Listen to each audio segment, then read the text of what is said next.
Hiya, my name's Charlie and welcome to my channel, and today is my February reading wrap up. So I'm going to be talking to you about all the books that I read in the month of February, except for not all the books that I read in the month of February, because I've just filmed a Blackathon wrap up, so I will link that down below. That includes all the books that I have read in that, which was The Native Son by Richard Wright, The Heart of a Woman by Meyer, My Sister the Serial Killer by Owen Kim Braithwaite, Aya in York City by Margaret Abbey Way, The Poet X by Elizabeth Acavado, Colour Purple by Alice Walker, The Noughts and Crosses by Mallory Blackman, and I think that is it. So I will link that video down below, so at least that way you've seen which books I've read and you can choose to watch that video if you would like. Now I'm going to talk about the other books that I've read, because obviously that's what I'm here for. I did have such a good reading month, and actually I think my favourite books probably were from Blackathon, so it probably is worth checking out that video. Well, it is worth checking out that video. I read a poetry collection. I'm going to just dive right into it. Poetry collection I think I read a couple of poetry collections. I read 2 poetry collections this month, which I really, really loved. This is Two Cures for Love by Wendy Cope, and this is kind of mostly kind of a collection of romantic poetry, and I really, really enjoyed this. This was really, really beautifully written.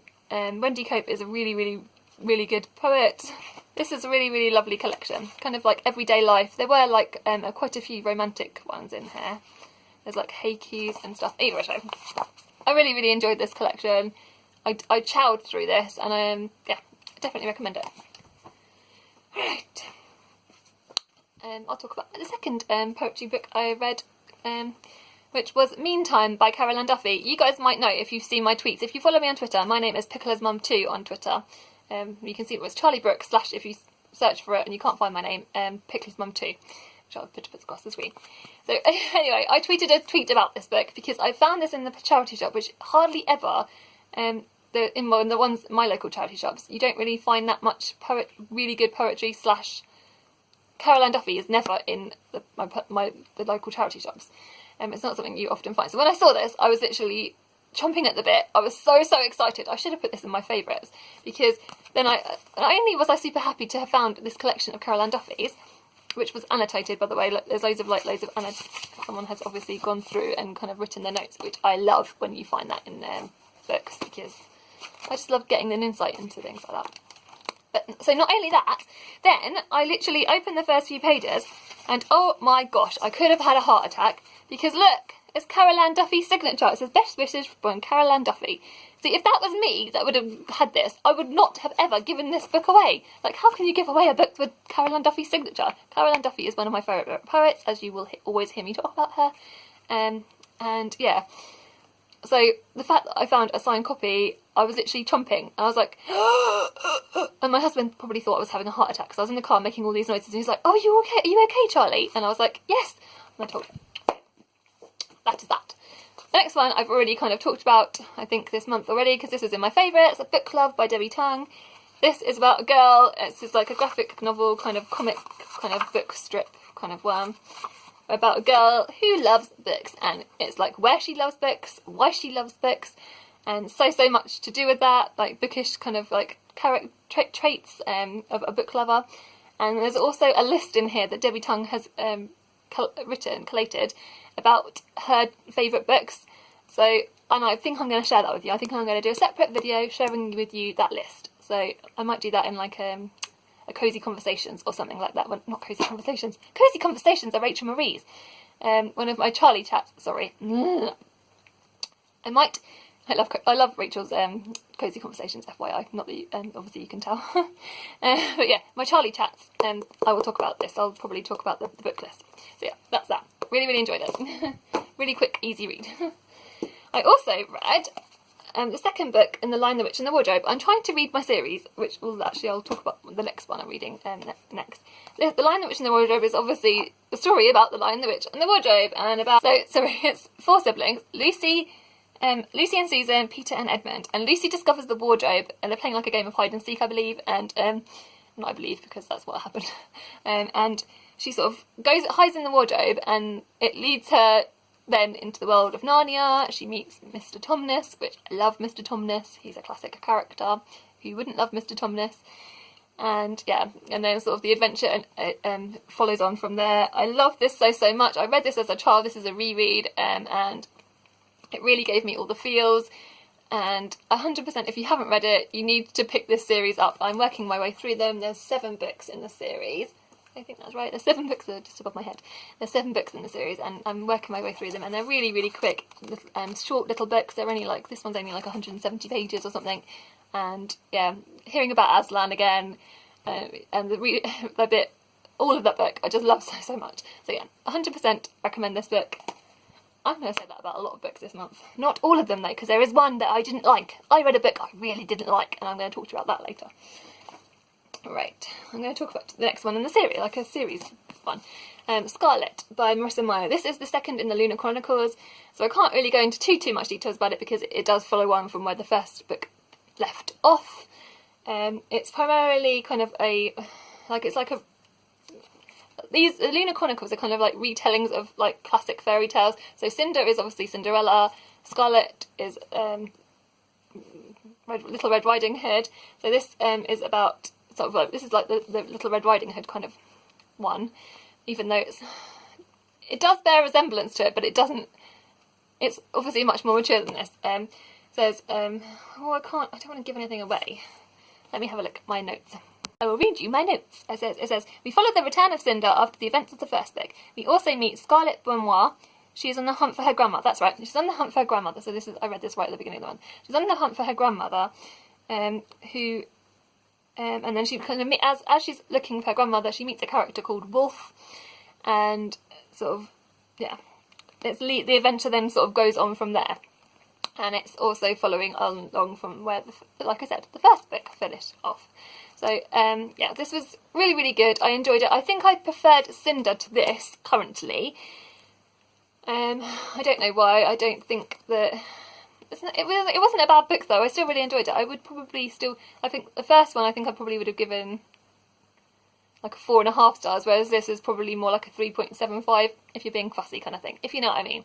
It wasn't quite as good. It's notched off a point, because I just didn't really enjoy the characters in this as much as... And the plot line I didn't feel like progressed us further enough along. I wanted more to happen. And I can't really say why, because it would spoil like the series. So I am definitely still looking forward to picking up the 3rd book. I'm going to try and read Crest this month if I can. If not, it'll be in maybe this is March, in April. But yeah. So yeah, 100%. This was quite a good read, an okay read. Yeah. Right, next one. What am I going to talk to you about? I read And Then They Were None with my lovely bookwormies. This is an Agatha Christie book about a bunch of like characters. I think, how many are there? Like 8 characters? A second, I'll read you my notes. 8 people who are total strangers are each invited to an island, each with their own secrets and each with their own stories.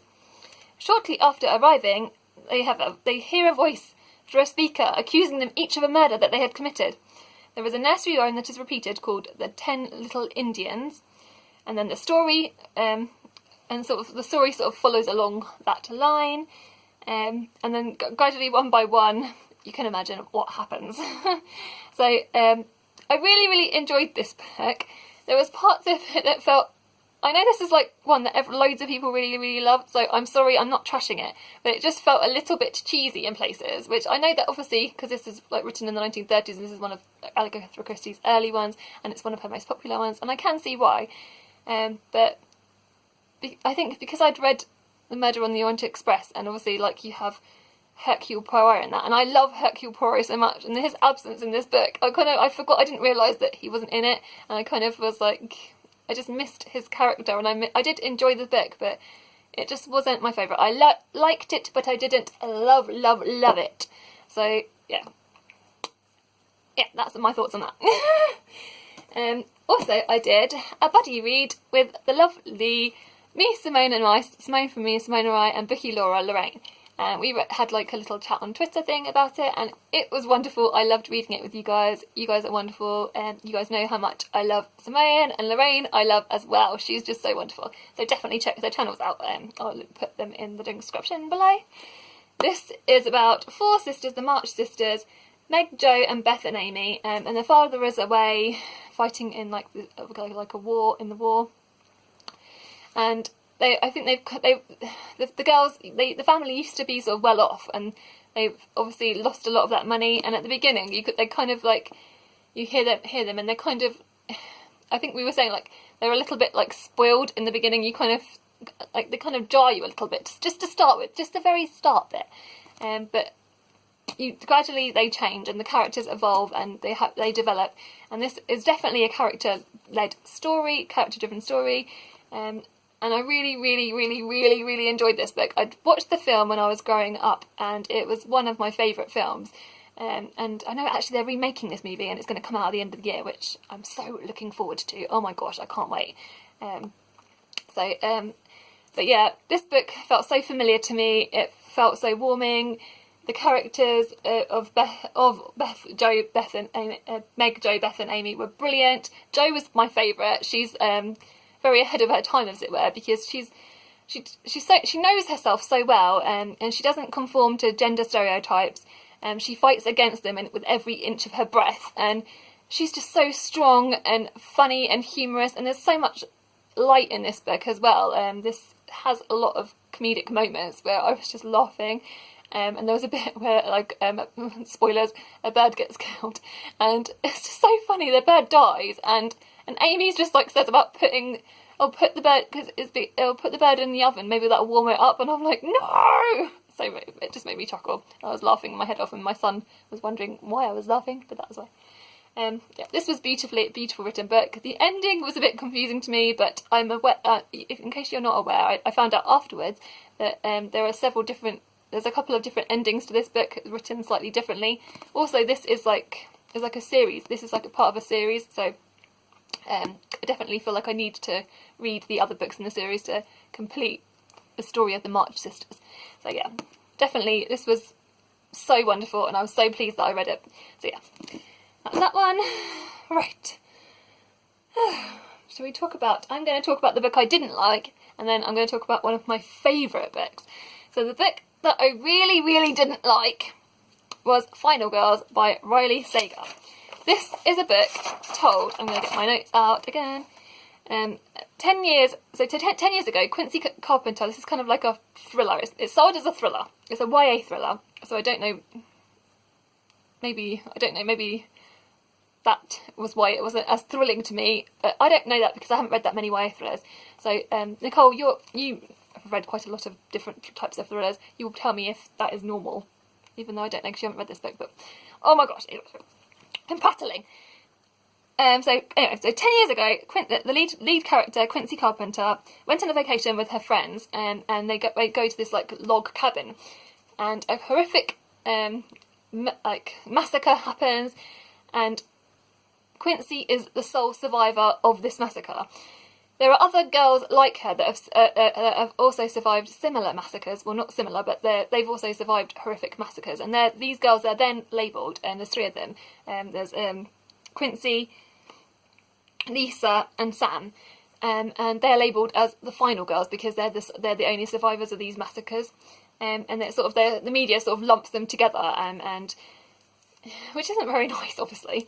Yeah. So anyway, and then at the beginning of the book, you find out Lisa is found. At the beginning of the book, you find out that Lisa is found dead. You don't know why, and Quincy is kind of.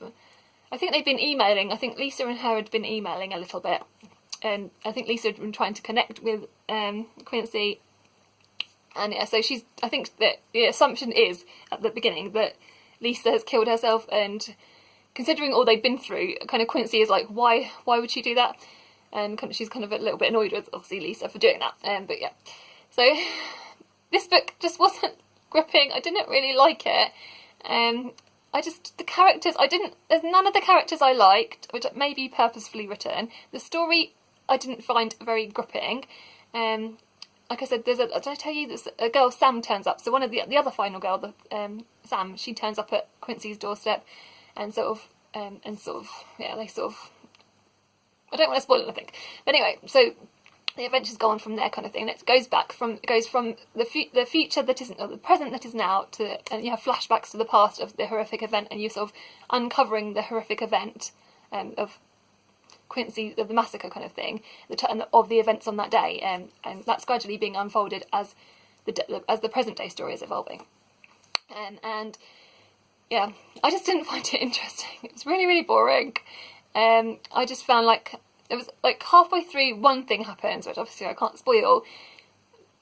It was sort of interesting, but not really. And then the ending was just so rubbish. I didn't like the characters. I didn't like the story. The Bookish Pisces, I think I found her review on it, and she words it so perfectly. She equally didn't like this book, and so I'm glad I'm not like the only one. Yeah, it was just really, it's put me off. I don't really think I want to read any Riley saga. That sounds really horrible. So if you love this book, I'm so sorry, but it just wasn't for me. I just didn't find it thrilling, and it was really only the last 50 pages that I found interesting. I did, on the plus side, read this in a day, so I did want to know what was happening. So maybe maybe it's better than I think. Maybe I'm being really too harsh on it. But to me, I just found it like it fell flat. I was hoping it was going to pick up, and each time I was disappointed. So either way. Oh my gosh, this video is going on forever. Right. So the last one, but not leastly, is Sculpt Yourself by the wonderful Savy Lister. She's wonderful. She's a booktuber here on YouTube, and I'll link her channel down below. I've talked about her quite a lot. I love Savy so much. This book was brilliant. I adored it. I tweeted about this quite a lot as I was reading it. I was doing a buddy read with this with Nikki from I Read Past My Bedtime, which I will link her channel down below as well.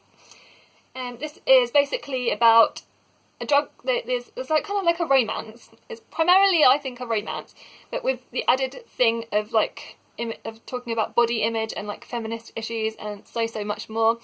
There's a drug called lipomorph, which is available in this world, and it basically enables you to, as the title says, sculpt yourself. So you take this tablet, and then you can have the ability to move the fat from your body to wherever you like. So you can move it from your bum up to your boobs, or anywhere you like, and make your body as perfectly sculpted as you desire. Yeah. So it's kind of like, so you have the sort of topic of body image discussed in it, and also there's a romance, and it's told from 3 perspectives. Amber, it says a 24, I'm going to just read it back. It's a 24-year-old tech support worker by day. She's a gay feminist blogger by night, it says. I love Amber, and so it's told from Amber, Judy, who's Amber's sister, and Kelly. So Judy's younger sister is the the one that sort of tries this lipomorph, and you hearing her trying it. And then there's Kelly, who is working for the marketing firm on the floor above Amber's office. So Amber meets Kelly, and there's like this kind of sparks fly, and I don't want to spoil this book, but it's just so wonderful. It's basically about this romance, and there's so much more, and it really made me think, and the characters in this book are just so wonderful. I think I'm probably going to do a separate review of this book because I enjoyed it so much. You all need to check this out. It's brilliant, and it would have been my favourites if I had not filmed my favourites way too early. I filmed it too early to add this in, but I will be adding this in to March's favourites. Can I do that? I'm allowed. It's my favourites. I'll do whatever I want. But yeah, I've literally finished this on the last day of February. So yeah, I loved it. That was a long reading wrap-up. My reading wrap-ups are long, and that's not including all my Blackathon books. I mean, imagine, honestly. Thank you if you got to the end. I love you so much for that. You are wonderful. Let me know what your favourite books of the month were in February. Did you have a good reading month? Were there any honkers that you really didn't like how I felt with Final Girls? I can't even remember it, it's so forgettable. Yeah.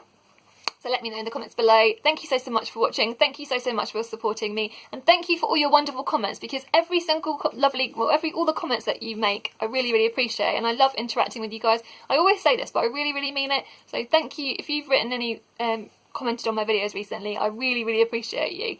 Yeah. And so yeah. So thank you so much. Bye bye. Bye.